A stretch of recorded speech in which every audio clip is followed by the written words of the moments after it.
So this is obviously a selling trade. So what gives me the confidence that price is actually going to go lower?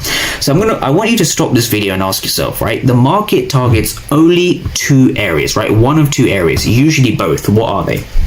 So the market will target either fair value gaps or liquidity. It's really that simple. The market will target either fair value gaps or liquidity. Now, once you have that in place, you want to understand where that liquidity is, right? Liquidity very often is previous day lows, and that is what this entry model is all about. So what happens is when you see price opening, you're going to have some kind of a manipulation. This is the New York midnight opening price. You're going to have some kind of a break and retest, and you're simply looking to target the previous day low.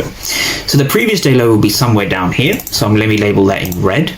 Right? So you want to be trading off a fair value gap, targeting the previous day low off some kind of a POI or a 15-minute fair value gap. So this is the entry. It's actually quite simple. You look for a manipulation, open, manipulation, break and retest. So that's going to be your break, and there's your retest to head lower, and you're targeting the previous day low. This red line is a previous day low.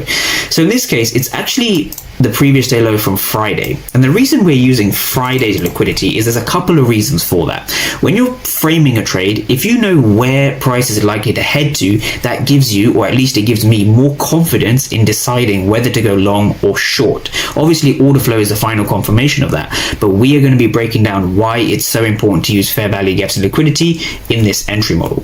So what happened is Monday swept Friday's liquidity. So this was Friday's liquidity, right? And also we left equal highs over here. So we can see Monday took out Friday's liquidity, and we see that over here. So when Monday takes out Friday's liquidity, we essentially want to be targeting Friday's liquidity to the downside, right? So we see upside liquidity swept and we see downside liquidity swept. So that was kind of the entry. So that's how we use kind of liquidity with order flow. Now, when we come on to using other things over here, what we can see is that we saw price leaving a fair value gap just over here. This was from Thursday. So again, Thursday in its own respect left a POI. So this is the other thing we want to do, right? When the markets move in any direction, the markets are always going to target either fair value gaps or liquidity. It's always one of the two things, often both. So in this case, we're looking for a simple break and retest down to here, targeting liquidity and targeting fair value gaps in line with this entry model over here. So the question now becomes, how do you know where to target, or how do you know when to enter? So we've done the what, we've done the where, we've looked at the what, and now we're going to